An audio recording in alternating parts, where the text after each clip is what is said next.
What if the sun didn't rise tomorrow? For the ancient Egyptians, this wasn't a hypothetical. It was a nightly terror. Every single evening as the sun god Ra dipped below the horizon, he wasn't setting.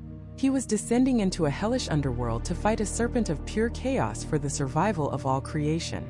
If he lost, the sun would be extinguished forever. The world would be plunged into eternal darkness and devoured by the forces of oblivion.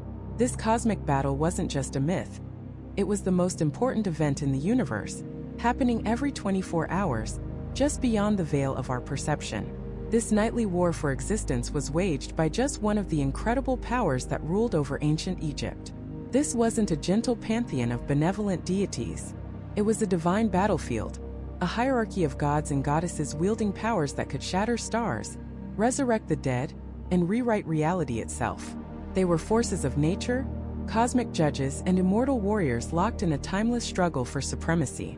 For millennia, they inspired a civilization to build monuments that defy engineering, and to believe in an afterlife so complex, it required a literal roadmap through the underworld. But among these titans, these creators and destroyers, who was truly the most powerful? The answer is not who you think. It's not the god who commanded the sun, nor the one who held the keys to the underworld. The true apex predator of the Egyptian pantheon wielded a power so fundamental, so terrifying, that the other gods themselves seemed to live in fear of it. A power that, once unleashed, threatened to unmake creation itself. By the end of this journey, you will know the story of this ultimate divinity. But to understand the peak of the mountain, we must first start at its base, with the gatekeepers of eternity. We begin our countdown at number 10, with the god who would be the first to greet you after your last breath. The silent, watchful guardian of the twilight passage between life and death. Anubis. You know his image, the striking, imposing figure of a man with the head of a jet-black jackal. But why a jackal? To the Egyptians, this was not a random monstrous pairing. It was a chillingly practical observation. Jackals were scavengers, often seen prowling the edges of the desert cemeteries at dusk, digging near the shallow graves of the common folk. They were the first creatures to interact with the dead. And so, in a brilliant stroke of theological jujitsu, the Egyptians transformed this grave-robbing scavenger into the ultimate protector of the deceased. The jackal was not there to desecrate the body, but to guard it. The fear of the wild dog in the graveyard became the comfort of a divine guardian. Anubis became the lord of the sacred land, the master of the necropolis. His power wasn't in brute force like a god of war, or in cosmic creation. His was a far more intimate, more terrifying power. He held your soul, your very eternity, in his hands. Anubis was the god of embalming and mummification. It was he who, according to myth, performed the very first mummification on the murdered god Osiris, wrapping him in linen and creating the ritual that would grant eternal life to pharaohs and commoners alike. His priests, wearing elaborate jackal masks, would reenact this sacred process, believing that Anubis himself was guiding their hands, preserving the physical form so the soul could journey on. Without his blessing, your body would decay, and your soul would be lost, homeless for eternity. But this was only the beginning of his power. Once your body was preserved, Anubis was your guide. He would take your soul by the hand and lead you through the treacherous darkness of the underworld, the Duat, protecting you from the demons and monsters that lurked there, waiting to devour the unworthy. He was the psychopomp, the ferryman, the soul being trusted to navigate the path to the final judgment. And it is here, in the Hall of Two Truths, that we witness Anubis's ultimate and most terrifying authority. Before you could enter the paradise of the Field of Reeds, you had to face the final exam. This was the weighing of the heart. Imagine the scene. You stand in a vast silent hall before the great gods of the pantheon. Anubis leads you to a giant set of golden scales. In one dish he places the feather of Ma'at, the symbol of truth, justice, and cosmic order. In the other he places your heart, which the Egyptians believed was the seat of your intelligence, your emotions, and the record of every deed you ever committed in your life. As the scales begin to move, Anubis watches, his jackal eyes missing nothing. This is the moment of absolute truth. Did you live a just life? Was your heart light, free from the burden of sin, and therefore lighter than a single feather? Or was it heavy with greed, deceit, and cruelty? There was no lying, no plea bargaining. The scales were incorruptible. Anubis was the divine arbiter, and his reading was final. If your heart was lighter than the feather, he would declare you true of voice, and the god Horus would lead you before the throne of Osiris to be welcomed into paradise. But if your heart was heavy, if it tipped the scales, then your journey was over. Beside the scales sat a nightmare creature, a monstrous hybrid named Ammit, the devourer of the dead. Part crocodile, part lion, part hippopotamus, the three largest man-killing animals the Egyptians knew. As Anubis declared you unworthy, Ammit would lunge forward and devour your heart, and in that moment you would cease to exist. Not just die, but suffer the second true death. Your very essence, your soul, would be annihilated from the cosmos, erased forever. This is the power of Anubis. He was not a king. He did not command the sun or the storms, but he was the gatekeeper, the first and last face of divine authority any mortal would ever meet. He was the master of the rites that unlocked eternity and the final judge who decided if you were worthy of it. Every pharaoh, every priest, every farmer in the land of the Nile lived their life hoping that one day, when they stood before his golden scales, their heart would be as light as a feather. Because while other gods ruled the world of the living, Anubis held absolute dominion over the infinite and silent kingdom of the dead. And his judgment was the one thing no mortal, or even a god, could ever escape. But who wrote the laws that Anubis enforced? Who kept the celestial records of every soul that passed through the Hall of Two Truths? If the underworld was a kingdom of final judgment, then the universe itself was a library, filled with infinite knowledge, divine magic, and the very source code of creation. And the librarian, the architect of reality itself, was our number 9 most powerful deity, Thoth, depicted with the head of a sacred ibis, a bird known for its intelligence and methodical probing of the Nile's mud. Thoth was the very embodiment of divine intellect. He was the vizier of the gods, the celestial scribe, the master of measures. While other gods wielded brute force, Thoth wielded something far more potent: information. His origins are shrouded in mystery, with some myths claiming he was born from the skull of the god of chaos, Set, a spark of pure order from the heart of disorder. Others say he simply willed himself into existence at the beginning of time, speaking his own name and thus becoming real. This power of the spoken and written word was Thoth's ultimate domain. He wasn't just the inventor of hieroglyphs. He was the god who understood that to name something is to have power over it. To write something down is to make it eternal. The Egyptians believed that the universe was governed by a divine order called Ma'at, and it was Thoth who inscribed its laws, who calculated the movements of the stars, and who taught humanity the arts of science, astronomy, and medicine. He was the divine engineer who laid out the blueprints for the cosmos. His greatest tool was a legendary text, a scroll of immense power known as the Book of Thoth. This wasn't just a book. It was said to contain all the most profound secrets of the universe, spells that could allow a mortal to command the sky, the earth, and the underworld. It held the power to understand the speech of animals, to resurrect the dead, and to see the gods themselves. To possess it was to hold the keys to reality. One famous story tells of a prince who actually found the book, but its knowledge was so overwhelming, so dangerous, that it brought nothing but tragedy upon his family. In the end, he was forced to return it to its hiding place, understanding that such absolute power was not meant for mortal hands. Thoth wasn't just guarding knowledge. He was guarding reality itself from those who would misuse its source code. This mastery over knowledge made him the most powerful magician in the Egyptian pantheon. The Egyptian word for magic was Heka, which was also the name of a primordial god, representing the fundamental energy of the universe. Thoth was the undisputed master of Heka. His spells weren't just incantations, they were commands. When the goddess Isis needed to resurrect her murdered husband Osiris, it was Thoth who provided her with the secret words of power. When the gods themselves were in peril, it was Thoth's wisdom and magic they turned to. He was the ultimate problem solver, the divine troubleshooter who could debug the universe. Nowhere was this more clear than in the epic, eons-long war between Horus, the rightful heir to the throne of Egypt, and his uncle Set, the god of chaos who had murdered his father. This wasn't just a family feud. It was a cosmic battle for the soul of creation. As the two gods clashed in monstrous battles that shook the heavens, it was Thoth who acted as the judge and arbiter. When Set ripped out Horus's eye, a symbol of the moon, and tore it into 6 pieces, it was Thoth who painstakingly reassembled it with his magic, creating the Wadjet eye, the famous symbol of healing, restoration, and protection. He didn't just heal a god. He literally restored a celestial body and brought balance back to the night sky. After 80 long years of brutal conflict, it was Thoth's final, wise judgment that declared Horus the rightful king, banishing chaos and re-establishing divine order. His power wasn't in winning the fight, but in ending it. But perhaps his most clever and crucial act was one of cosmic trickery that allowed for the very existence of some of Egypt's most important gods. The story goes that the sun god Ra had become furious with the sky goddess Nut, and cursed her so that she could not give birth on any day of the year. At the time, the calendar had only 360 days. This was a cosmic crisis.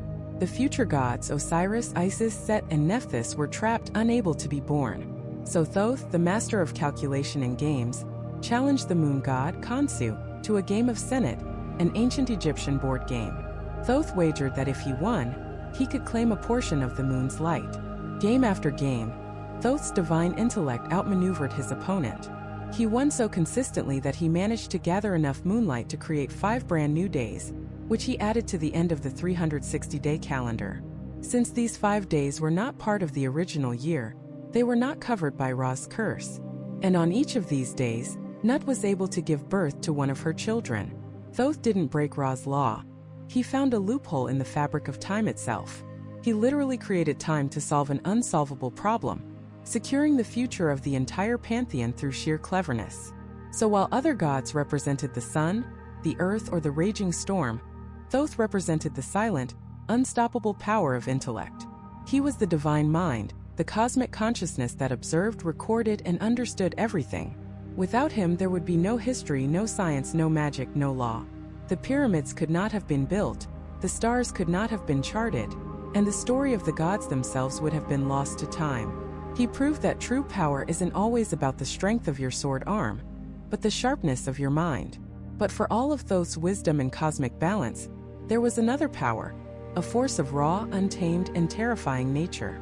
A goddess whose fury could shatter armies and whose breath could spread plagues.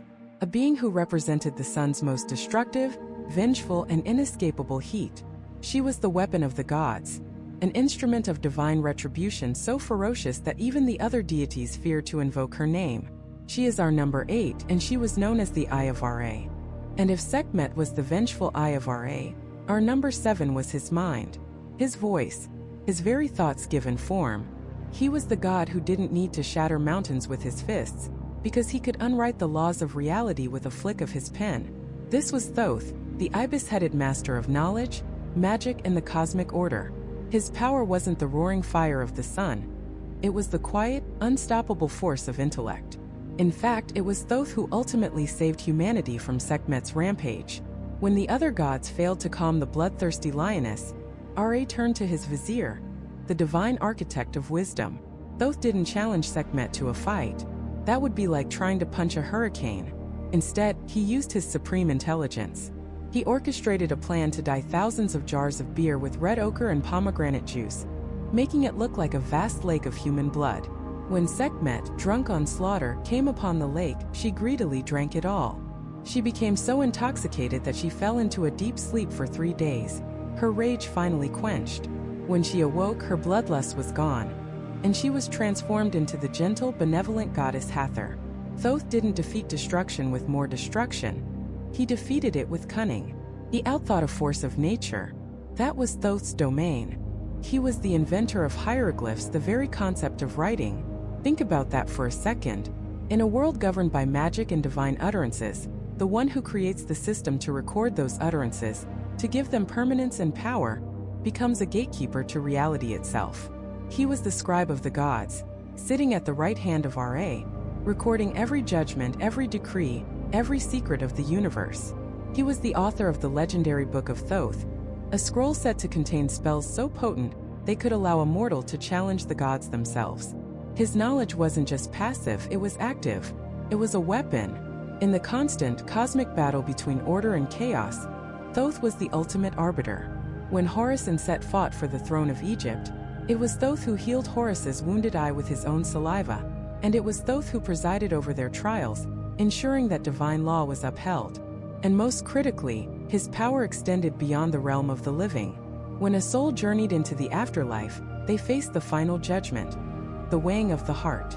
And who was there, meticulously recording the verdict? Thoth. He was the celestial accountant, the one who determined your eternal fate. His authority was absolute, respected by every god, including Ra himself. While other gods wielded power over the sun, the earth, or the dead, Thoth wielded power over the very fabric of knowledge and law that held it all together. He was the divine programmer in the operating system of the cosmos. Coming in at number 6 is a god whose power was not subtle, but forged in the crucible of betrayal, vengeance, and a war that tore the heavens apart. He is the son of a murdered king, the divine avenger, and the living embodiment of the pharaoh's might.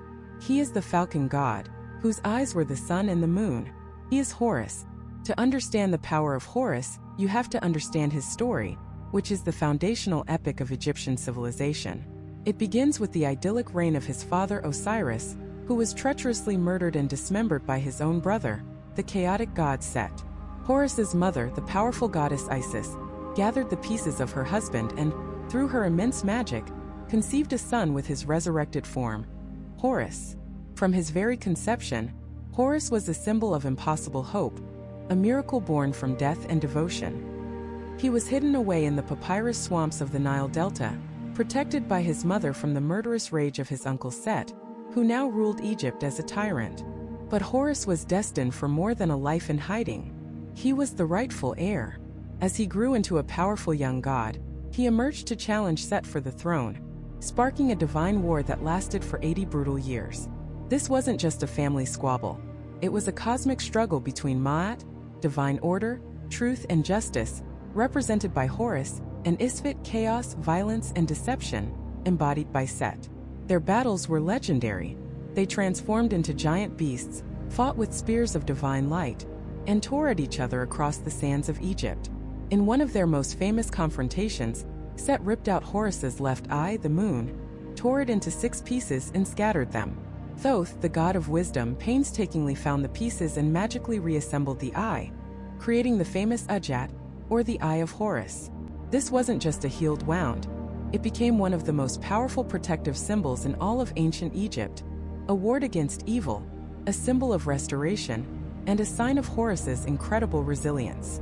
Ultimately, after countless trials and battles judged by the other gods, Horus was declared the rightful king. He defeated Set, but he didn't kill him. Instead, he subjugated him, forcing the god of chaos to accept his rule and even help protect Ra's sunboat on its nightly journey. This act shows the true nature of Horus's power. It wasn't just about vengeance, but about restoring balance. He unified the 2 lands of Upper and Lower Egypt, becoming the first king of a united nation.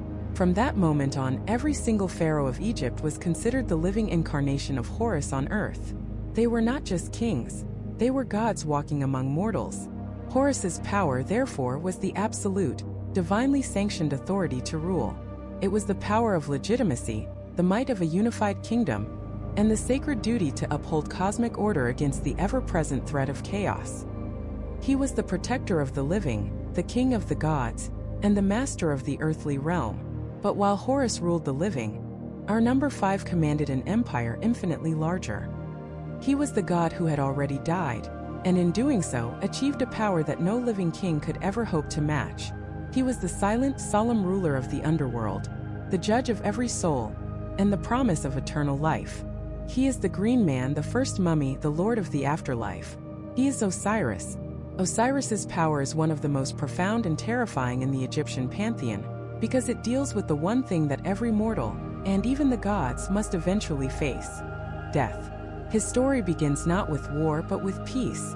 He was the first king of Egypt, a benevolent ruler who taught humanity agriculture, law, and civilization.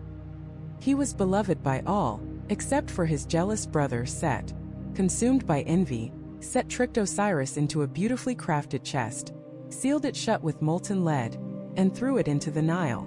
This was the first murder, the ultimate act of chaos against order. But Osiris's story didn't end there. His devoted wife Isis, the goddess of magic, searched tirelessly for his body. When she found it, Set, in a final act of desecration, tore his brother's body into 14 pieces and scattered them across all of Egypt. It was a seemingly final victory for chaos. Yet, the love and magic of Isis proved stronger. She transformed into a bird and flew across the land, finding every piece of her husband's body.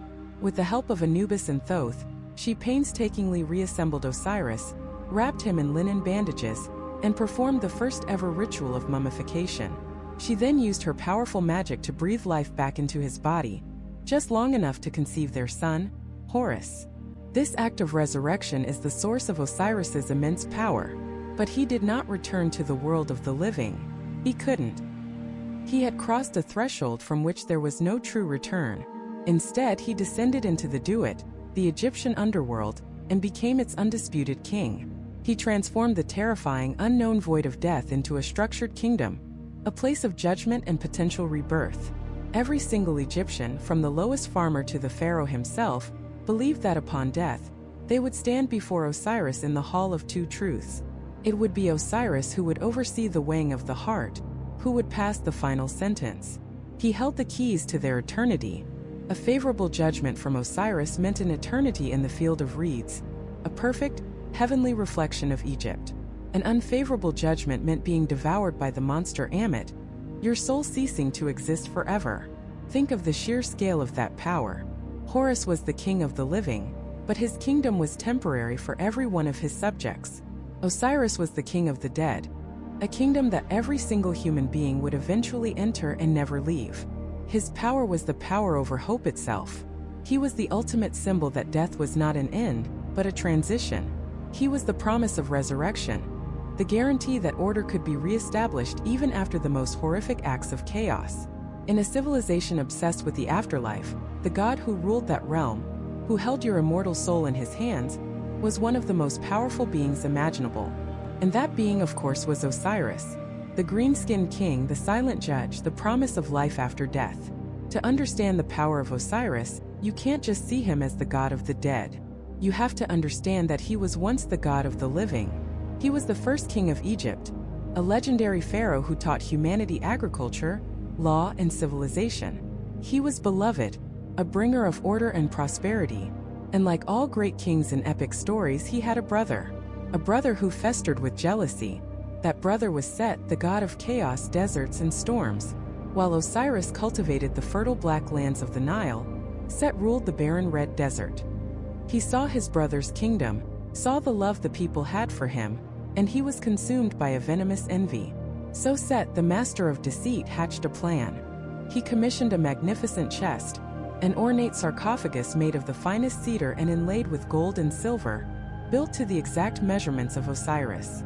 During a grand feast, Set presented the chest and declared that whoever fit inside it perfectly could keep it. One by one, the other gods tried, but it was too big or too small. Then Osiris, confident and unsuspecting, lay down inside. It was a perfect fit. In that instant, the doors were slammed shut. Set and his co-conspirators nailed the lid down and sealed it with molten lead, transforming the beautiful gift into a coffin. They dragged it to the Nile and cast it into the river, sending the first king of Egypt to his watery grave. The kingdom fell into despair. But no one's grief was greater than that of Osiris's wife and sister, Isis. Isis was not just a grieving widow.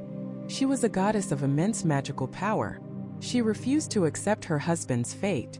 She searched tirelessly, following the path of the floating coffin all the way to the city of Byblos in modern-day Lebanon, where it had washed ashore and been miraculously encased within the trunk of a massive tamarisk tree.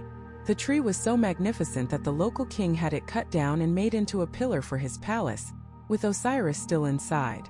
Through magic and cunning, Isis retrieved the pillar, opened it, and brought her husband's body back to the sacred soil of Egypt. She hid the body in the marshlands of the Nile Delta, planning to use her magic to revive him. But chaos is never so easily defeated. Set, while hunting in the marshes, stumbled upon the hidden body of his brother. In a fit of pure rage, terrified that Osiris might return, he did the unthinkable. He tore his brother's body into 14 pieces and scattered them across the length and breadth of Egypt, ensuring he could never be made whole again. What followed was one of the most important quests in all of Egyptian mythology. Isis, joined by her sister Nephthys, transformed into birds and flew across the entire country, searching every riverbank, every temple, every desert oasis. Piece by piece, they found the dismembered body of their beloved Osiris. They found everything except for one part, which had been eaten by a fish in the Nile. With the help of Anubis, the god of embalming, and Thoth, the god of wisdom, Isis painstakingly reassembled her husband. They wrapped his body in linen strips, performing the first ever mummification ritual, creating a vessel for his spirit to inhabit. And then Isis, in a display of magical power that would define her for eternity, breathed life back into his body. But he could not return to the land of the living. He was changed. He had crossed a threshold from which there was no full return. Osiris was reborn not as the king of Egypt, but as something far more permanent, the king of the Duat, the Egyptian underworld. Herein lies his true power. Osiris wasn't a terrifying demon of death. He was a symbol of resurrection. His story proved that death was not the end but a gateway. Every pharaoh who died became Osiris. Every common person hoped to be justified by Osiris in the afterlife. He presided over the weighing of the heart ceremony, the final judgment where a soul's virtue was measured against a feather. If your heart was heavy with sin, you were devoured and ceased to exist. If it was light, Osiris welcomed you into the field of reeds, an eternal paradise. He held the key to immortality for every single soul. He was the ultimate judge, the silent king whose verdict determined your eternity. In a civilization so focused on what comes next, the god who ruled that next held a power that was absolute and deeply personal to every man, woman, and child.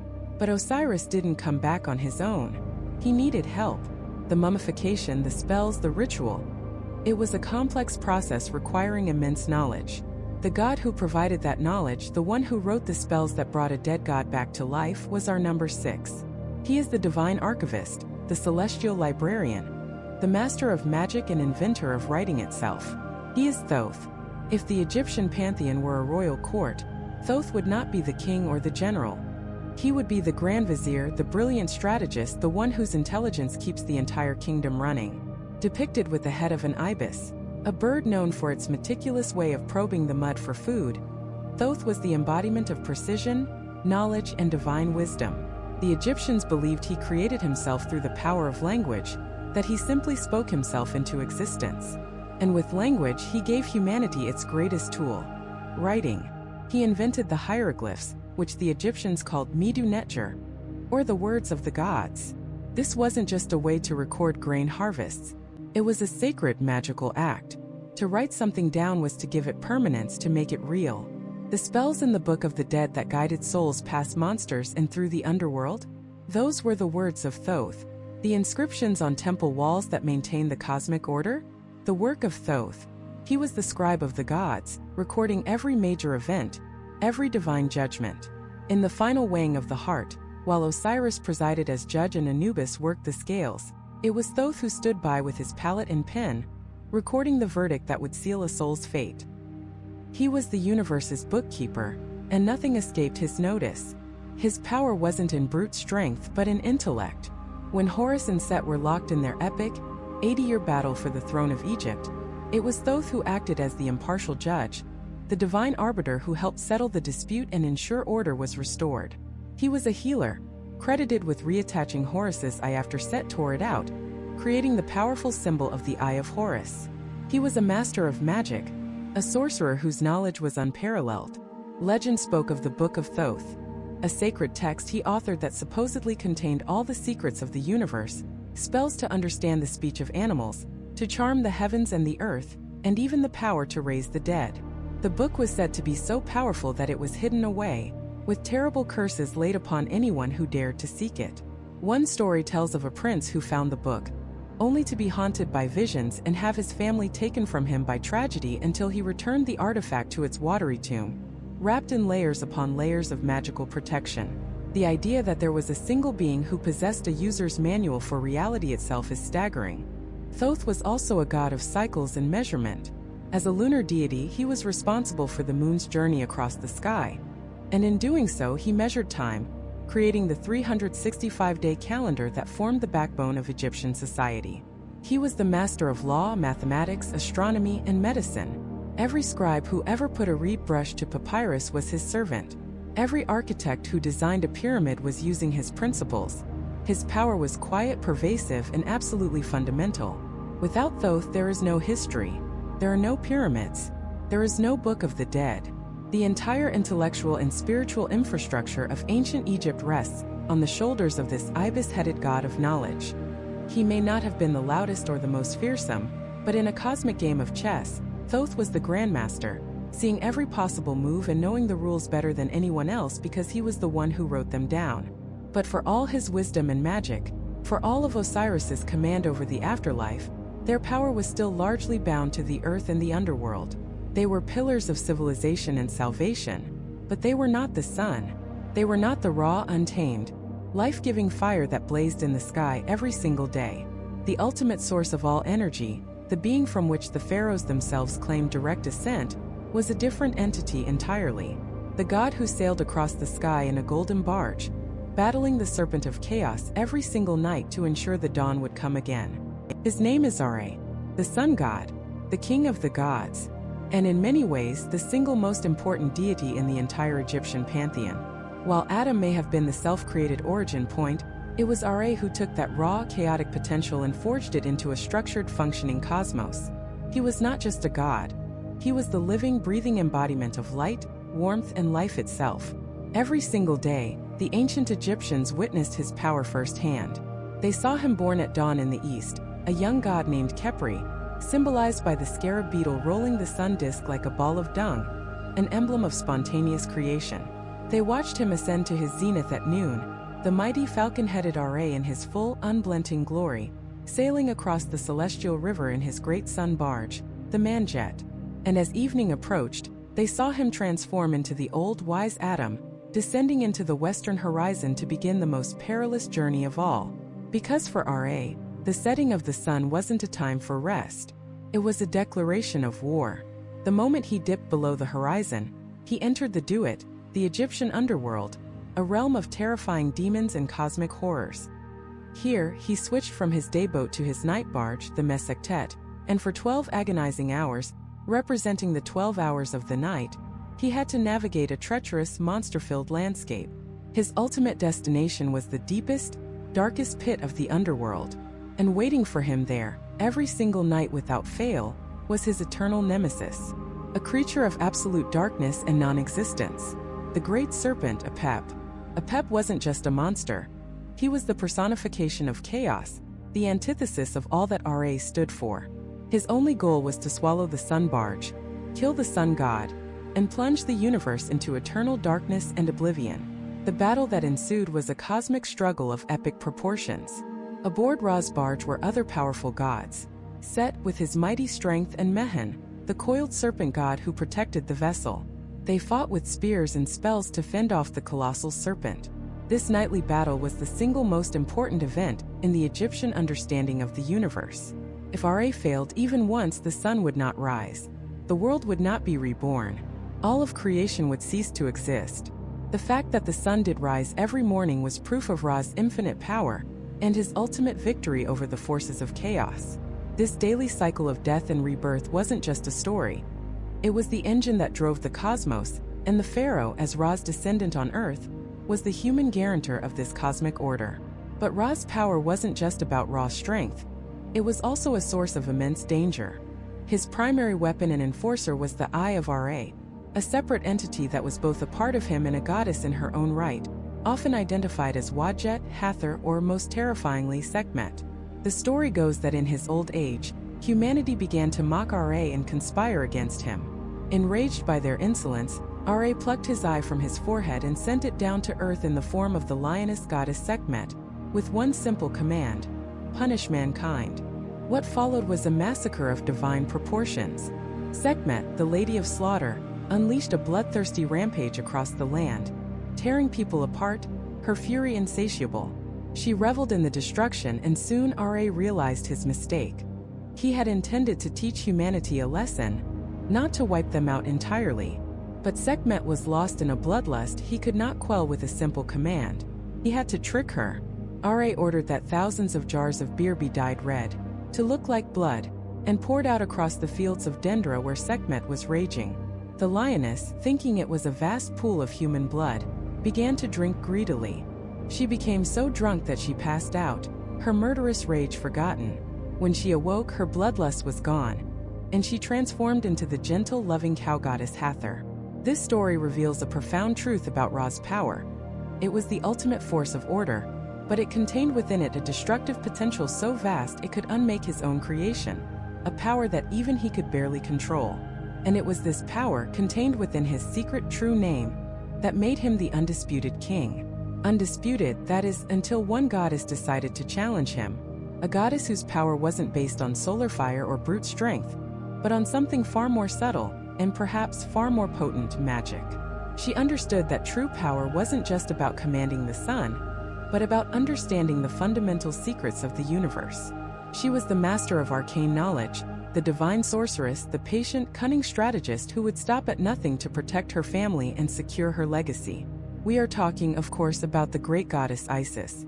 Isis is often remembered as the devoted wife of Osiris and the loving mother of Horus, and she was certainly both. But to reduce her to those roles is to fundamentally misunderstand her. Isis was one of the most complex, ambitious, and powerful deities in the pantheon. Her name is thought to mean she of the throne, and from the very beginning, her story is inextricably linked to the concept of kingship and legitimate rule. But she knew that to secure the throne for her future son, she would need an advantage, an ultimate power that no other god possessed. She would need the true name of Ra. In Egyptian magic, to know something's true name, its Rin, was to have complete power over it. Ra, the king of the gods, had many names he was known by, but his one true secret name was the source of his immense power, the very word that held the universe together. And Isis coveted it, so she devised a plan of breathtaking audacity. She knew the aging Ra would sometimes drool in his sleep. She followed him, and when a drop of his divine saliva fell to the earth, she mixed it with the clay, imbuing it with her magic. From this mixture, she fashioned the first cobra and laid it in Ra's path. The next day, as Ra made his daily walk, the magical serpent struck, sinking its fangs into the god. But this was no ordinary venom. It was born of Ra's own essence, and therefore no magic but his own could cure it. The poison coursed through Ra's veins, an agony beyond comprehension. The king of the gods collapsed, writhing in pain, the entire cosmos trembling with his torment. The other gods were helpless. None of them could heal him. Isis then appeared, feigning concern. She told Ra she could heal him, but only if he told her his secret name, as the spell required it. Ra resisted, listing all his public names: Khepri in the morning, Ra at noon, Atum in the evening. But Isis was not fooled. The pain became unbearable, the darkness of the venom threatening to consume him. Finally, defeated and desperate, Ra had no choice. He whispered his true, secret name to Isis, passing the source of his ultimate power from himself to her.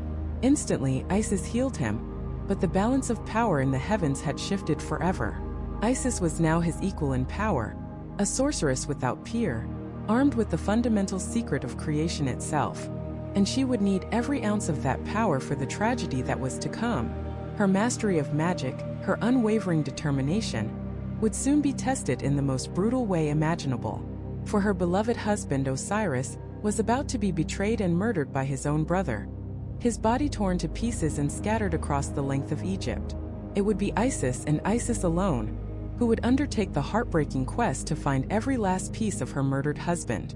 It would be her magic that would stitch him back together, her divine breath that would give him a semblance of life once more, and her cunning that would allow her to conceive a son and heir, Horus, from her resurrected husband. Isis wasn't just a protector of the throne. She was the magical force that literally reassembled the king, resurrected the divine order, and created the contender who would one day avenge his father. Her power was the power of life over death, of magic over brute force, of intelligence and devotion in the face of utter despair. But the magic she used to save her husband and empower her son would set in motion a conflict that would tear the heavens apart, pitting brother against brother in a war for the ultimate prize, the throne of Egypt itself. And at the heart of that war was a god born of grief and vengeance, a divine falcon whose shadow would stretch across millennia. This was Horus, the son of Isis and Osiris, conceived by a desperate act of magic and destined from birth for a single all-consuming purpose: to reclaim his father's throne and bring justice to the god of chaos who had stolen it. Horus was not raised in the golden palaces of the gods. He was a child of the marshlands, hidden away in the dense papyrus reeds of the Nile Delta by his mother, Isis. Every day was a struggle for survival, He was hunted by Set's assassins, demons, scorpions, and serpents sent to extinguish the last light of Osiris's lineage before it could become a flame. But Isis, the great magician, was his protector. She wove spells of concealment around him, healed his wounds, and whispered in his ear the stories of his father's greatness and Set's treachery. He grew up not with the softness of a prince, but with the hardened resolve of a warrior in exile, his heart burning with a righteous fire. When he came of age, a god in his full power, with the head of a falcon and eyes that held the sun and the moon, Horus emerged from the shadows. He strode into the divine court of the gods, who were gathered under the authority of the great sun god Ra, and he threw down the gauntlet. He demanded his birthright. He challenged Set for the crown of Egypt. What followed was not a single battle, but a cosmic legal drama and a brutal series of contests that lasted for 80 long years. The divine tribunal, known as the Ennead, was divided. Ra, the aging king of the gods, initially favored Set. He saw Set as the stronger, more experienced ruler. How can this boy, who still has the scent of his mother's milk on his breath, rule the two lands? He boomed. But Isis, a master of persuasion and politics, argued her son's case with fierce intelligence, swaying many of the other gods to their side. So began the contendings of Horus and Set, a series of trials designed to test their worthiness. These were not simple duels, they were bizarre, epic, and often treacherous contests of wit, strength, and magic. In one legendary trial, they were challenged to a boat race. Set, ever the brute, built a massive barge from solid stone, confident his raw power would propel it to victory. Horus, however, was his mother's son. He carved his boat from pine wood but coated it in a layer of gypsum plaster, painting it to look exactly like stone. When the race began, Set's mighty stone boat sank immediately to the bottom of the Nile. Enraged at being tricked, Set transformed himself into a hippopotamus and attacked Horus's boat, churning the water into a violent maelstrom. Horus fought back, ready to strike the beast with his harpoon, but the other gods intervened, stopping the fight before either could kill the other. The trial was a draw, but Horus had proven his cunning. The contests grew more violent and more personal. They transformed into giant beasts, battling for supremacy. They engaged in duels that shook the foundations of the world. But Set, realizing he could not overpower Horus through conventional means, resorted to a deeper, more sinister form of attack. He sought to dominate and humiliate his nephew, to prove him unworthy of the throne through defilement. In one of the most infamous and strangest episodes in all of mythology, Set attempted a sexual assault on Horus to establish his dominance. But Horus, warned by his ever-vigilant mother, caught Set's seed in his hands. Isis, horrified and furious, acted swiftly. She cut off her son's sullied hands, threw them in the river, and magically fashioned him new ones. Then, in an act of brilliant and bizarre retribution, she collected some of Horus's own seed and secretly spread it over Set's favorite food, wild lettuce. The unsuspecting Set devoured the lettuce. The next day in the divine court, Set made his grand accusation, claiming he had dominated Horus. He called upon his seed to answer from within Horus's body to prove the claim, but there was silence. Then Thoth, the wise god of knowledge who was acting as the court scribe, called upon Horus's seed to answer. And a voice called out, not from Horus, but from within Set's own body. A golden solar disk emerged from the top of Set's head, a manifestation of Horus's divine essence. Set was publicly shamed, his plot utterly backfired, exposed as the one who had been impregnated by his rival.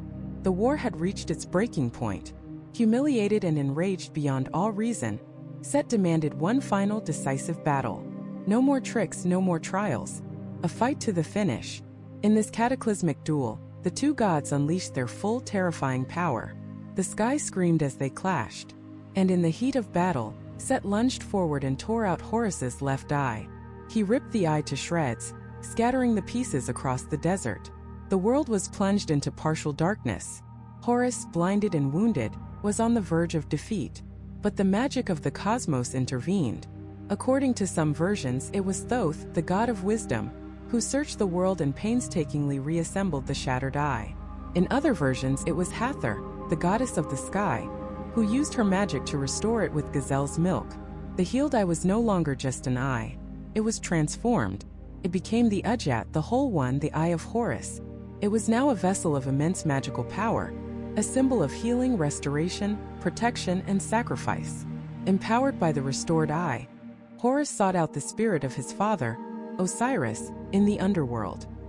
He offered the eye to his father, and its healing power was so great that it revived the dormant god, giving him new life not as a king of the living, but as the permanent, undisputed lord of the dead. His duty to his father was complete. With this final act of piety, the scales of justice tipped irrevocably. The divine court made its final judgment. Horus was the rightful heir. He was crowned the king of Egypt, uniting the upper and lower kingdoms under his single divine rule. And so began the age of the pharaohs, for every king who ever sat on the throne of Egypt was considered the living embodiment of Horus, his earthly vessel. Horus was the model king, the defender of order, the one who guarantees the divine right to rule. His power was absolute not just as a warrior but as a political and cosmic principle. He was the sky itself, his wings protecting the land of Egypt. His right eye was the sun, a symbol of masculine power and raw energy. His left eye, the one torn out and restored, was the moon, a symbol of feminine power, healing, and magic. He contained the perfect balance necessary to maintain Ma'at, the cosmic order. The falcon god was more than an avenger. He was the living guarantee that no matter how dark the night, the sun would rise again. He was the promise that order would always eventually triumph over chaos.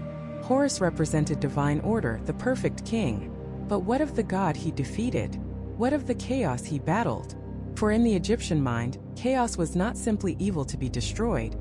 It was a terrifying primordial force that had to be understood. A force with a name. And that name was Set. Set. The name itself feels sharp, dangerous. It's a name that doesn't belong in the golden, sun-drenched halls of the other gods. It belongs to the howling wind of the desert, the violent flash of a sandstorm, the unsettling silence of the barren wastes. In the grand cosmic drama of ancient Egypt, Set is the eternal adversary, the usurper, the murderer. He is the divine villain. But to label him as simply evil is to fundamentally misunderstand the Egyptian mind, and to vastly underestimate one of the most complex, terrifying, and absolutely essential gods in their entire pantheon. To understand Set, we must first return to the idyllic beginning, to the reign of his brother, the good king Osiris. While Osiris brought agriculture, law, and civilization to the people of Egypt, Set watched from the shadows. He was Osiris's opposite in every way. Where Osiris was the fertile black soil of the Nile Valley, Set was the harsh, red land of the desert that surrounded it. Where Osiris was order, Set was chaos. And in his heart a bitter jealousy grew. A jealousy that would curdle into a plot that would stain the heavens for eternity. He threw a great feast, inviting all the gods. The centerpiece was a magnificent chest, a sarcophagus of unparalleled beauty, crafted from the finest sycamore and inlaid with gold and silver. Set announced that this incredible prize would belong to whomever fit inside it perfectly. One by one the gods tried, but it was too large or too small. Then Osiris, encouraged by his brother, stepped forward. He lay down inside the chest, and it was a perfect fit, as if made for him alone. It was.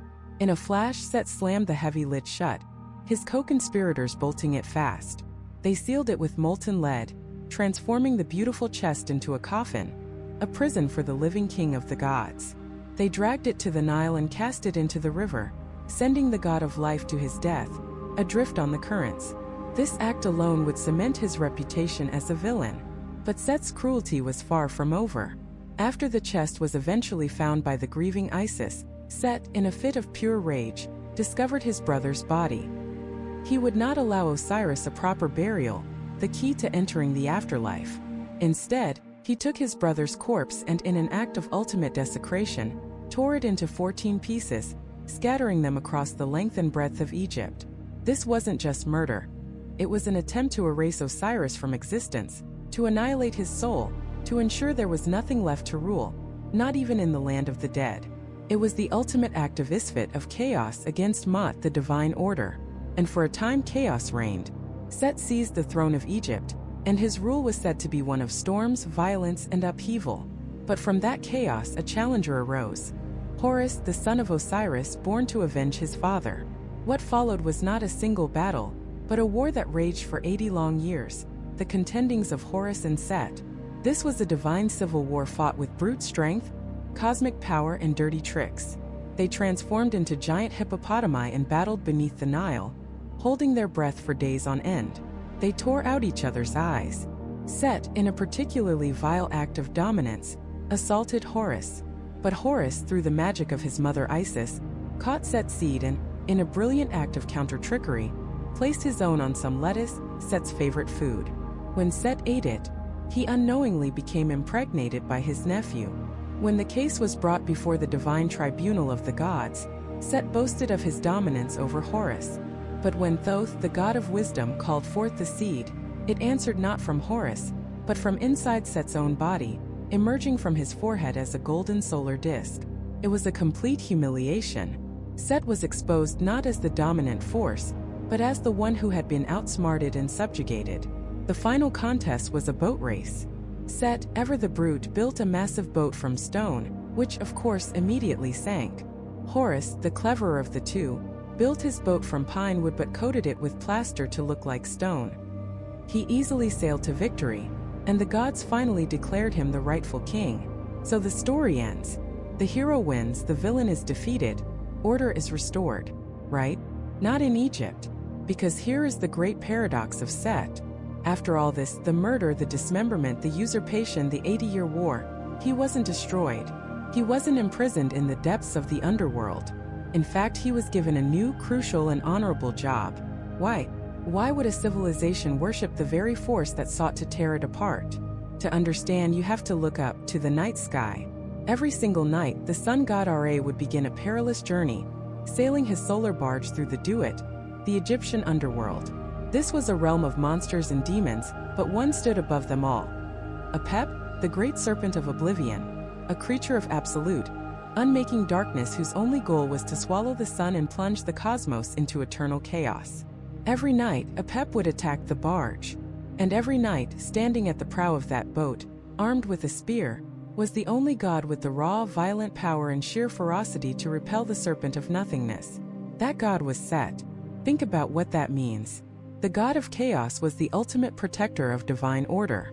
The Egyptians understood a profound truth. You cannot have one without the other. You cannot have light without shadow, order without chaos. Set's power, the very same violent, untamable energy that made him tear his brother apart, was the only thing strong enough to defend creation from a chaos far greater, far more final. He was the controlled demolition that prevents a wildfire. He was the necessary evil that holds back the ultimate evil. His domains reflect this duality. He was the god of the Red Land, the desert, a place of death, yes, but also Egypt's natural barrier, the vast scorching shield that protected the fertile black land from foreign armies. It was a place of chaos, but also a source of incredible wealth in the form of minerals and precious stones. He was the god of storms, which in a desert climate could be terrifying and destructive, yet in other lands storms brought life-giving rain. He was even the god of foreigners, people who existed outside the Egyptian system of Ma'at, who were unpredictable and dangerous, but also vital partners in trade and sources of new technology. Set is the embodiment of the uncomfortable truth that the forces we fear are often the forces we need. He is strength without morality, power without restraint, ambition without compassion.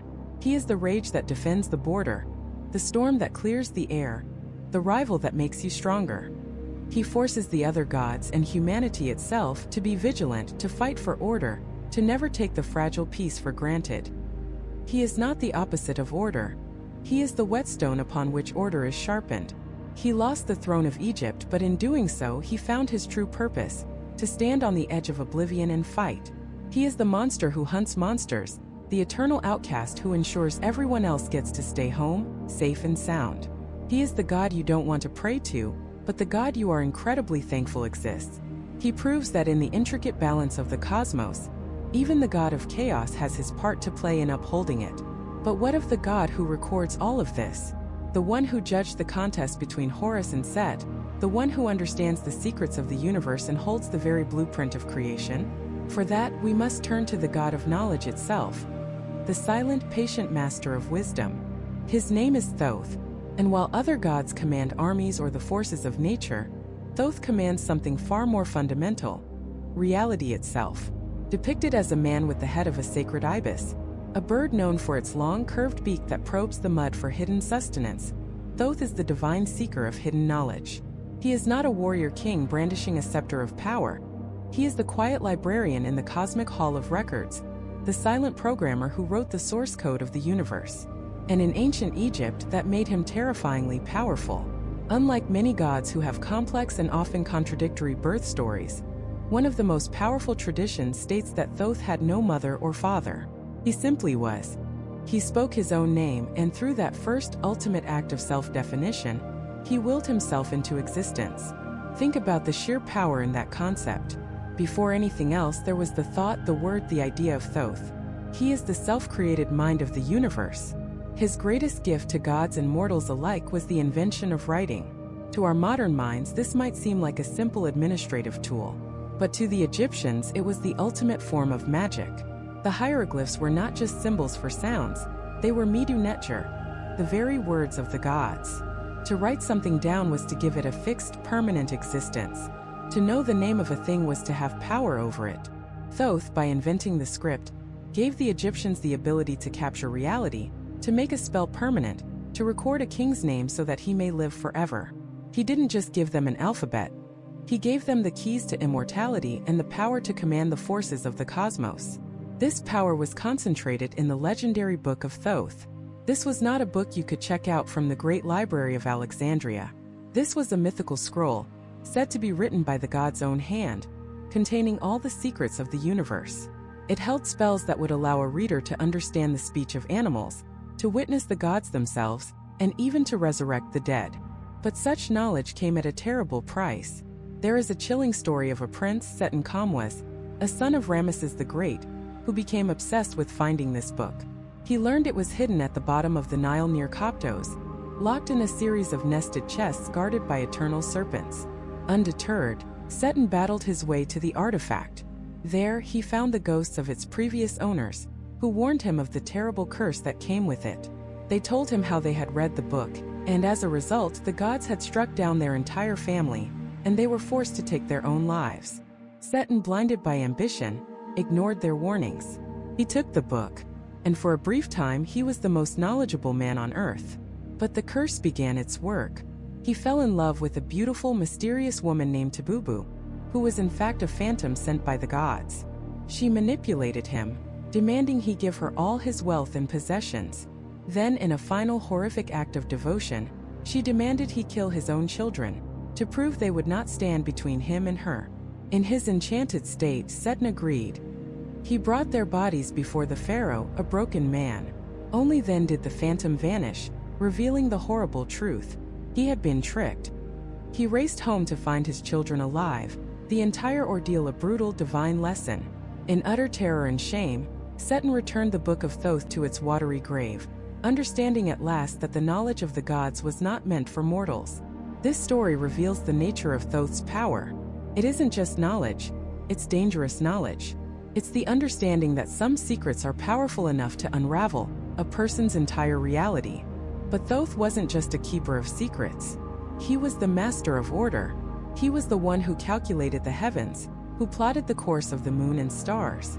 In fact, the moon was considered his celestial vessel, and it was through a clever game that he literally created the calendar.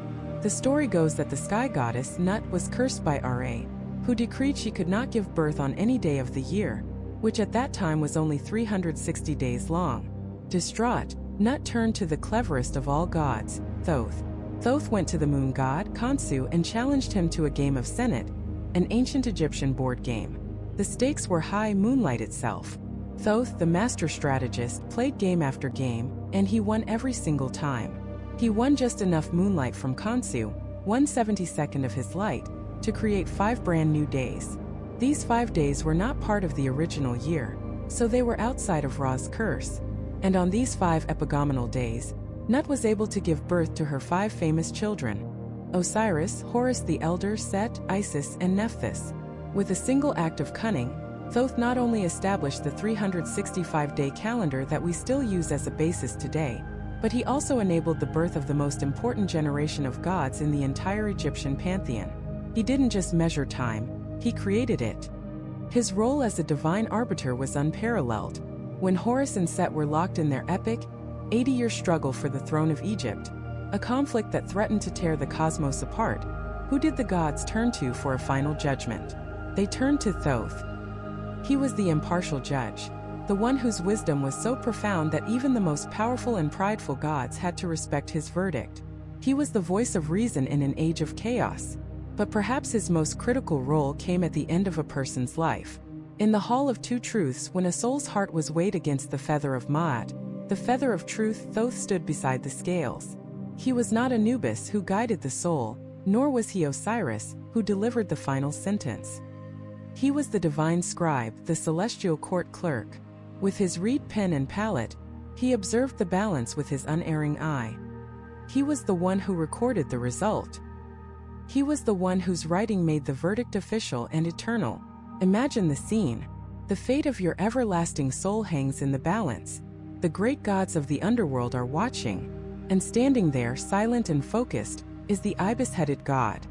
His judgment is not based on emotion or favoritism. It is a pure intellectual calculation of a life lived.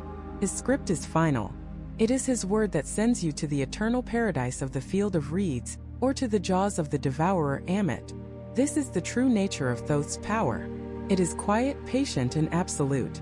He is the architect of divine law, the keeper of cosmic memory, and the final accountant of the soul. He may not have the raw fury of Set or the solar might of Ra, but his influence is woven into the very fabric of existence.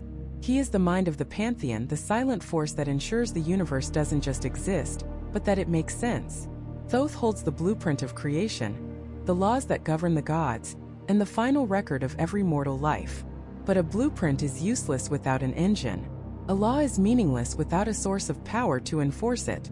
The knowledge of Thoth is immense, but it describes a system that is fueled by something else, something far more primal and all-encompassing. For that, we must look to the sky. We must look to the source of all light, all heat, and all life, the one who sails a golden barge across the heavens by day, and battles the serpent of chaos by night. The king of the gods, the father of creation, the very engine of reality itself. Alright, if you were an ancient Egyptian, that name wasn't just the name of a god. It was a sound that echoed in the deepest parts of your soul. It was the name of the sun itself. Not a symbol of the sun, not a god who controlled the sun. He was the sun. Every single morning when the first sliver of light broke the horizon, that was Ra being born anew. Every day, as his searing heat beat down on the Nile Valley, giving life to the crops and warmth to the world, that was Ra in his full glory, sailing his golden barge across the vast blue ocean of the sky. And every evening, as he dipped below the western horizon in a blaze of orange and red, that was Ra dying, descending into the terrifying darkness of the underworld. This wasn't a metaphor.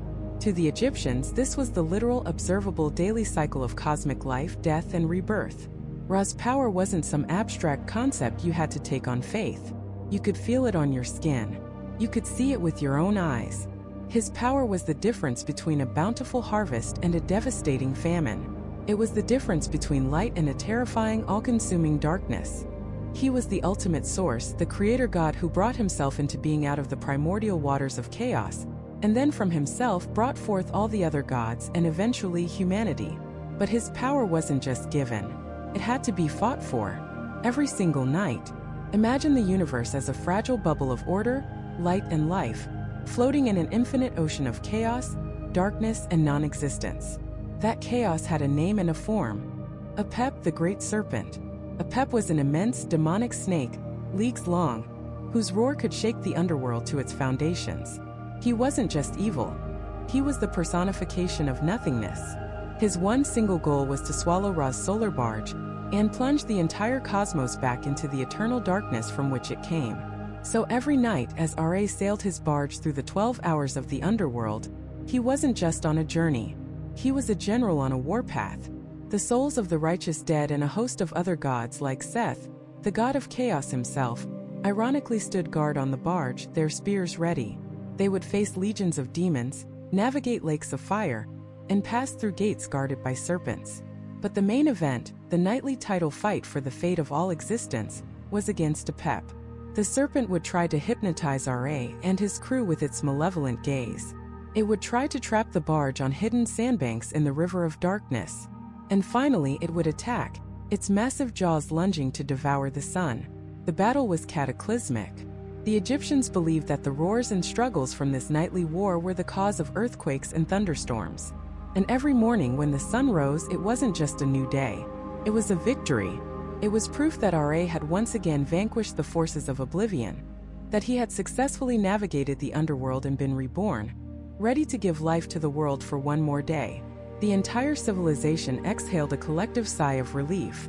This is a level of power that is almost impossible to comprehend.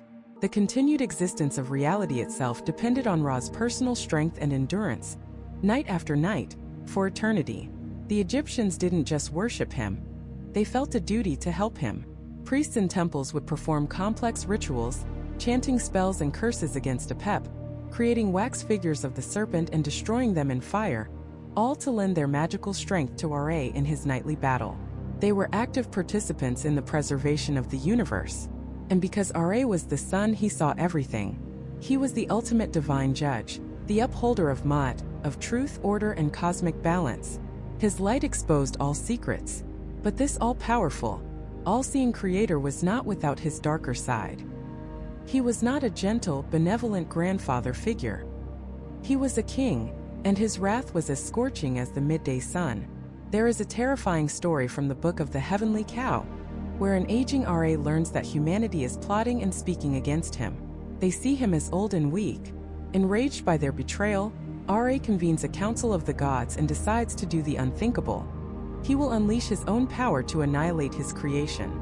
He plucks out his own eye, which transforms into the goddess Sekhmet, a ferocious lion-headed deity of vengeance and destruction. He sends her down to earth to punish mankind. And she does. Sekhmet becomes a whirlwind of blood and fury, tearing through towns and villages, slaughtering humans by the thousands, her thirst for blood insatiable. She is the raw, untamed, destructive power of the sun made manifest, a solar flare in divine form. She is so effective, so utterly devastating that Ra himself begins to have second thoughts.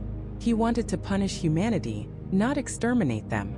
But Sekhmet is lost in a bloodlust he created and cannot stop her. So the king of the gods has to resort to trickery. He orders thousands of jars of beer to be brewed and dyed red with ochre and pomegranate juice, to look exactly like human blood. They pour this blood-red beer across the fields where Sekhmet is planning her next massacre. When she arrives, she sees the massive lake of blood, and driven by her thirst, she begins to drink. She drinks and drinks until she becomes so intoxicated that she passes out, forgetting her bloody mission. When she awakens, her rage is gone, and she transforms into the gentle, loving goddess Hathor. Humanity was saved, but just barely. Think about what this story tells us. Ra holds the power to create the universe, and he holds the power to unmake it with a single thought. His anger can manifest as a literal plague of destruction that almost wipes out all human life. That is absolute terrifying power. He is the pharaoh of the gods, the celestial lawgiver, the tireless warrior, and the source of all life.